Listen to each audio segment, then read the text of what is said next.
We will get the centroid of this L-shaped board. We have the given here. We have to divide this into two parts, the A1 and the A2. For A1, we have the X1 and Y1. To get the X1, we have to get the half of this. So it will become 50 over 2 equals 25. To get the Y1,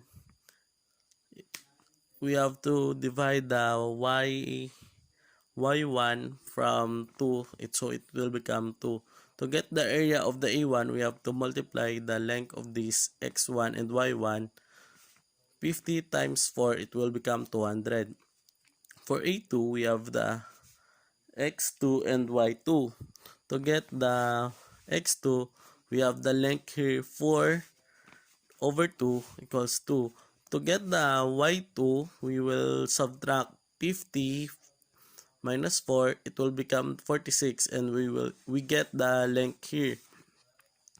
46 divide 2 plus 4, it will become 23 plus 4 equals 27.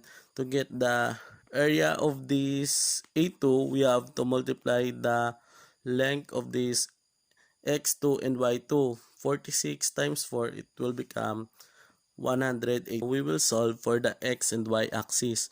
We have the sum of all AIXY over sum of AY equals to A1 X1 plus A2 X2 over A2 plus A2. It will become 200 times 25 plus 184 plus 2 over 200 plus 84, 184. It will become 13.98.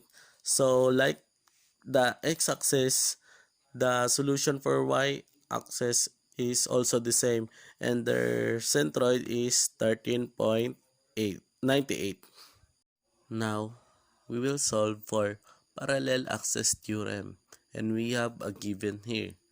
We have a block of 20 kilograms and the same on the other side, and the axis of rotation was placed in the center, and each block was 10 meter away from the axis of rotation, and the total inertia is equals to m1 r1 squared plus m2 r2 squared. The m here is 20 kilograms, and the r is the distance of the two blocks from the center of rotation. So we have 20 times 10, and the same on the other side, it will become 20 times 100, and also the same from the other side, we have 2000 plus 2000 equals to 4000 kilogram times meter squared.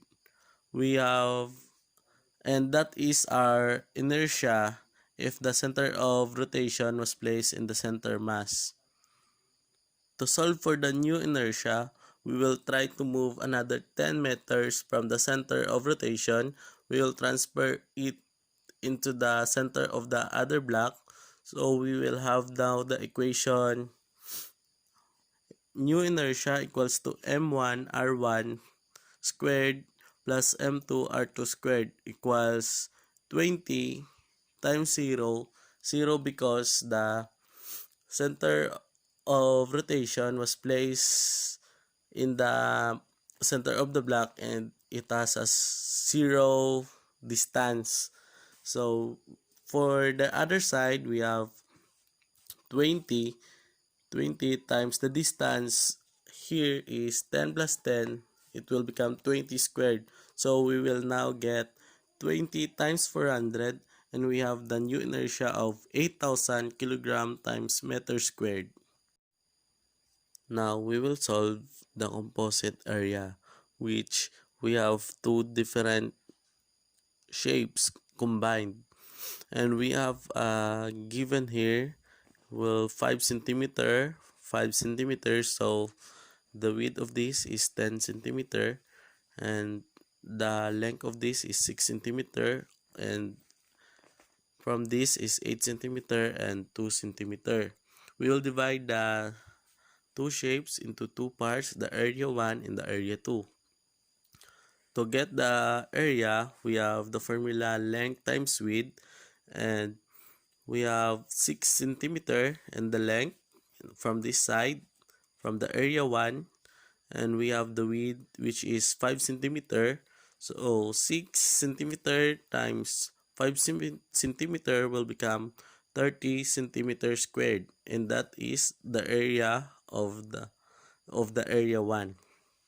For the area 2, we have come out length times width, which is we get the length here which is 8 and the width here which is 5. So we will now multiply them. 8 centimeter times 5 centimeter equals to 40 centimeters squared.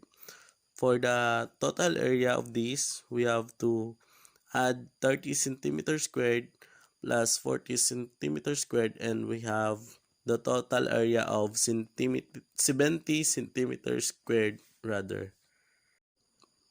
Product of inertia, we have a quarter circle WRT, the x and y axis. So we have the illustration here, and we have to solve the inertia x and y equals to integration xy dA. For dA, we have here the x dy, so it will become integration r0 x over 2 times y times dA, which is x dy, equals to 1 half integration of r0 x squared y dy. We will have the 1 half, and we have the integration r0 times r squared minus y squared y dy equals to 1 half integration of r0 r squared y equals to y cubed times dy. We'll have now the equation here, 1 half r squared times y squared over 2 r0 minus y4 over 4 r0. Now we will have here 1 half r4 over 2 minus r4 over 4 equals to r4 over 4 times 1 minus 1 half. It will become r4 over 8, and we will have our inertia x and y will be equal to r4 over 8, and that is the answer. For the mass moment of inertia, we have a given here. Determine the mass moment of inertia of the pendulum about an axis perpendicular to the page and passing through point O. We have a pendulum here. The weight of the rod is 10 kilograms. The disc is 20 kilograms. So we have the I bar here, and for the I bar of the rod, we have 1 over 12 m times L squared equals to 1 over 12, and we have the mass of the rod 10 kilograms times 0.25, which is the length of the rod, 0.25 squared, and we have the result of 0.052 kilograms times meter squared. And for the disc, we have 1 half mass times radius squared equals to 1 half 20 kilograms, which is the mass of the disc, and the radius of the disc, which is 0.2 meters, and we have the result of 0.05 kilograms times meter squared. For the distance of the rod, we have here from here up to the point O, which is 0.25 divided by 2 will become 0.125, and the distance of the disc to point O, which is 0.25 plus the radius 0.2, we have the result of 0.45. For the rod, we have the inertia of the point O equals to I bar plus distance squared times meter.